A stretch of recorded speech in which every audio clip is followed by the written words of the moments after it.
Lorsque le diable a tenté Ève dans le jardin d'Éden, comme le décrit la Genèse 3, versets 1 à 7, il n'a utilisé aucune force pour la pousser à le faire. Au lieu de cela, il a utilisé une sagesse ancienne, en posant des questions pour la faire voir d'une perspective inférieure, ce qui a conduit à la chute de l'humanité. Mais où était Dieu lorsque Satan était dans le jardin avec la femme? Pourquoi Dieu a-t-il permis cela et pourquoi ne l'a-t-il pas arrêté? Dans la vidéo d'aujourd'hui, nous allons examiner où était Dieu lors de la chute d'Adam et comment comprendre cela peut aider à répondre à certaines questions dans votre propre vie et situation. Il s'avère que Satan a mis en question la parole de Dieu. Il n'a pas nié que Dieu avait parlé, mais il a simplement remis en question si Dieu avait vraiment dit ce qu'Ève pensait qu'il avait dit. Satan a amené Ève à douter de l'amour de Dieu pour elle. La manière dont Satan a posé cette question implique qu'il mettait en doute l'amour de Dieu.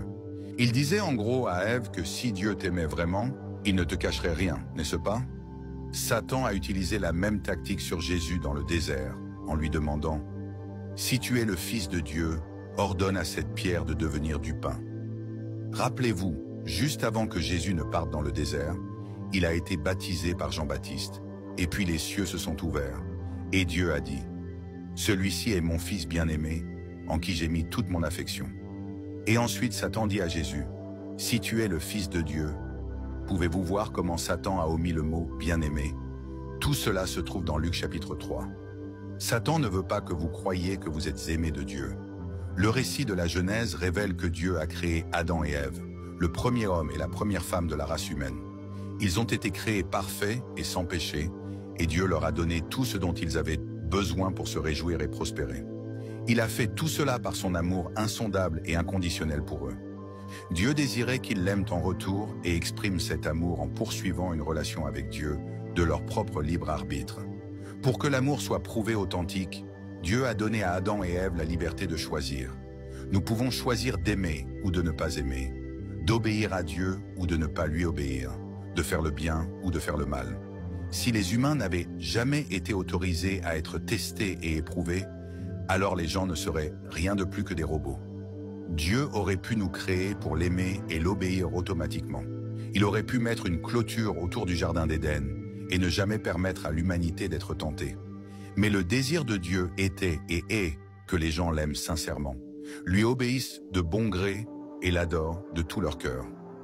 Dieu a dit à Adam, « Tu es libre de manger de tous les arbres du jardin, mais tu ne dois pas manger de l'arbre de la connaissance du bien et du mal, car le jour où tu en mangeras, tu mourras certainement. » Comme on le trouve dans Genèse 2, versets 16 à 17. L'arbre était l'épreuve de l'obéissance et de l'amour pour Dieu. Même si Adam et Ève étaient sur terre mais avaient aussi accès au paradis et étaient sans péché, le mal était déjà entré dans la création à cause de la chute de Lucifer. Lucifer a été créé parfait et beau et était dans le jardin d'Éden avant sa rébellion, comme expliqué dans Ézéchiel chapitre 28 verset 13. La ruine de Lucifer était son désir orgueilleux d'être comme le Très-Haut. Après sa chute, Lucifer est devenu connu sous le nom de Satan ou le diable. Satan a séduit Ève avec le même péché qu'il avait commis, l'ambition d'être Dieu. Vous voyez, Lucifer ne voulait pas être comme Dieu, il voulait être Dieu lui-même. Tant l'arbre que Satan ont présenté un test. Ève a pris l'appât de Satan. Adam a choisi de suivre Ève dans le péché et la chute de l'humanité a été complète.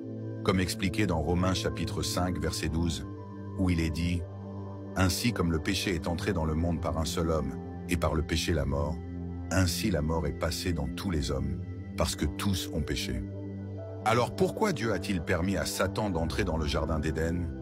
Dieu l'a permis comme un moyen de tester l'amour et l'obéissance d'Adam et Ève. Il voulait ressentir une connexion plus profonde avec Adam, alors il voulait voir s'il tiendrait ferme pour lui. Vous voyez, les relations sont renforcées à travers les épreuves. Les seules vraies relations que vous aurez dans votre vie sont celles qui sont forgées dans le feu. Dieu est bon, sage et aimant. Tout ce qu'il fait est dans notre meilleur intérêt et pour un bon et aimant but. Souvenez-vous de ce que Dieu a dit dans Jérémie chapitre 29, versets 11 à 13. « Car je connais les projets que j'ai formés sur vous, projets de paix et non de malheur, afin de vous donner un avenir et de l'espérance. Vous m'invoquerez, vous partirez et vous vous prosternerez devant moi, et je vous exaucerai. Vous me chercherez et vous me trouverez si vous me cherchez de tout votre cœur. Genèse chapitre 3, versets 1 à 9 dit « Or le serpent était le plus rusé de tous les animaux des champs que l'Éternel Dieu avait fait. Il dit à la femme, « Dieu a-t-il réellement dit, vous ne mangerez pas de tous les arbres du jardin ?» La femme répondit au serpent, « Nous mangeons du fruit des arbres du jardin, mais du fruit de l'arbre qui est au milieu du jardin. Dieu a dit, « Vous n'en mangerez point, et vous n'y toucherez point, de peur que vous ne mouriez. » Alors le serpent dit à la femme, « Vous ne mourrez point, mais Dieu sait que le jour où vous en mangerez, vos yeux s'ouvriront, et vous serez comme des dieux, connaissant le bien et le mal. » La femme vit que l'arbre était bon à manger et agréable à la vue, et qu'il était précieux pour ouvrir l'intelligence. Elle prit de son fruit et en mangea, et elle en donna aussi à son mari, qui était avec elle, et il en mangea. Alors leurs yeux à tous deux s'ouvrirent, et ils connurent qu'ils étaient nus, et ils cousirent des feuilles de figuier, et en firent des ceintures. Ils entendirent le bruit de l'Éternel Dieu qui se promenait dans le jardin vers le soir. Et l'homme et sa femme se cachèrent loin de la face de l'Éternel Dieu, parmi les arbres du jardin. Mais l'Éternel Dieu appela l'homme, et lui dit, « Où es-tu » Donc voici le truc. Dieu était dans le jardin quand tout cela s'est passé. La Bible n'a pas dit que Dieu est descendu, elle dit qu'ils l'ont entendu marcher, ce qui signifie qu'il était déjà là. Ils ne l'ont pas vu lorsqu'ils ont commis ce péché, mais Dieu n'est pas intimidé par votre péché. Romains chapitre 5, verset 20 dit « Là où le péché a abondé, la grâce a surabondé. » Chaque fois que l'humanité augmente son péché, Dieu augmente sa grâce. La lumière est plus grande que les ténèbres. La vérité est plus grande que le mensonge. La Bible ne dit jamais que le serpent a parlé à Adam et Ève, mais seulement à Ève. Seule Ève a répondu, et il est très improbable qu'Adam ne réponde pas du tout s'il était impliqué dans la conversation, surtout avec les erreurs flagrantes prononcées dans la conversation. Logiquement, il est plus facile de tromper une personne que deux. Notez la tromperie habile du serpent en ce sens qu'il ne s'est pas conformé à l'ordre créé par Dieu. Il n'est pas allé vers Adam en premier, mais est allé directement vers Ève. Pouvez-vous voir comment il n'est pas bon pour un homme ou une femme d'être seul? Pourquoi?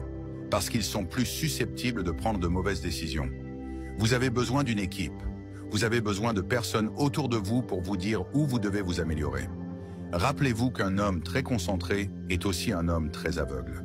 Si vous regardez vers le nord, vous ne pouvez pas voir le sud, et si vous regardez vers l'est, vous ne pouvez pas voir l'ouest.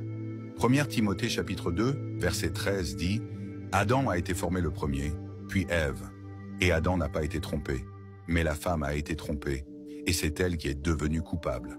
Mais pourquoi Satan a-t-il ciblé Ève? Parce que les femmes sont plus câblées pour recevoir, tandis que les hommes sont câblés pour donner. Les hommes donnent la semence. Les femmes reçoivent la semence. Ainsi Satan savait cela et a ciblé Ève plutôt qu'Adam. Avez-vous remarqué que la plupart des réceptionnistes sont des femmes? C'est parce que les femmes sont bonnes pour recevoir les gens. Adam a été formé le premier, et pourtant c'est la femme qui a péché en premier. Ce n'est pas qu'Adam n'a pas péché, il l'a certainement fait, ou qu'il n'a pas été trompé à un certain niveau, mais il n'a pas été trompé par le serpent. Elle était la récipiendaire de la tromperie du serpent. Puis Adam a écouté sa voix, ce qui parle du chemin du serpent. Il s'est approché et a trompé Ève en premier, plutôt que d'approcher l'homme. Bien sûr, nous pouvons dire beaucoup sur les différences dans la nature des hommes et des femmes, mais ce n'est pas ce qui est en jeu ici. Dieu a établi un ordre dans la création, et Satan a subverti cet ordre, ce qui a conduit à la chute. En cela, tant l'homme que la femme sont en faute. En termes simples, Ève a usurpé la tête d'Adam et a conduit le chemin vers le péché, et Adam, qui semble avoir resté passif, laissant la tromperie se poursuivre sans intervention décisive, a abandonné son poste. Sa tête, Ève, a été trompée. Adam, pour sa part, a abandonné sa responsabilité. Y avait-il des différences spécifiques chez Ève que Satan a cherché à exploiter? Sa force nourrissante et empathique? Était-elle plus vulnérable d'une certaine manière à la tromperie du diable? Qu'elle le soit ou non, ce n'est pas le point de Paul ici. Satan a subverti l'ordre de Dieu, mais maintenant l'ordre de Dieu perdure. Et la rédemption viendra selon les termes de Dieu, pas ceux de Satan. Pour l'instant, nous vivons à une époque non sans péché, mais aussi non sans grâce. Rappelez-vous, quand le péché abonde, la grâce abonde encore plus. Rappelez-vous ce qui est arrivé à Paul dans la Bible, comment il tuait des chrétiens. Mais ensuite, Jésus lui est apparu et l'a élevé pour être l'un des plus grands apôtres ayant jamais vécu. Voyons ce que dit la Bible à ce sujet. Actes chapitre 9 dit « Pendant ce temps, Saul respirait encore des menaces de meurtre contre les disciples du Seigneur. Il se rendit auprès du grand prêtre et lui demanda des lettres pour les synagogues de Damas, afin que s'il trouvait là des gens appartenant à la voie, hommes ou femmes, il put les amener prisonniers à Jérusalem. Comme il était en route et qu'il se rapprochait de Damas, tout à coup une lumière venant du ciel resplendit autour de lui. Il tomba par terre et entendit une voix lui dire « Saul, Saul, pourquoi me persécutes-tu » Il répondit « Qui es-tu, Seigneur ?»« Je suis Jésus que tu persécutes, répondit-il.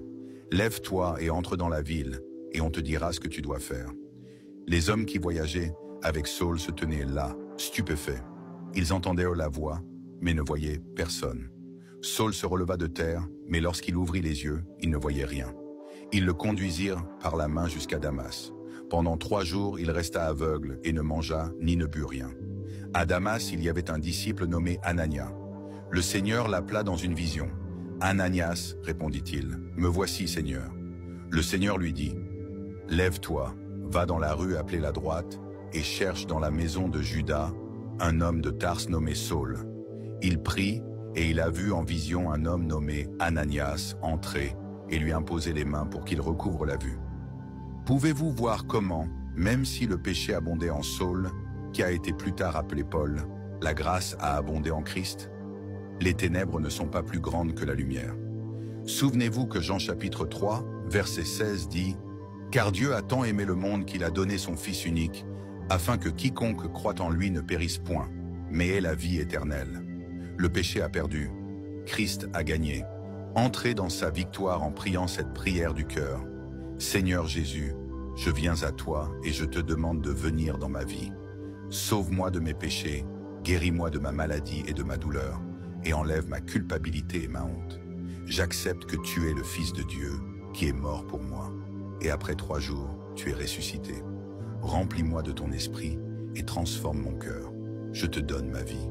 Amen. » Si cette vidéo vous a aidé de quelque manière que ce soit, cliquez sur le bouton Super Merci ci-dessous. Cliquez sur J'aime et partagez cette vidéo.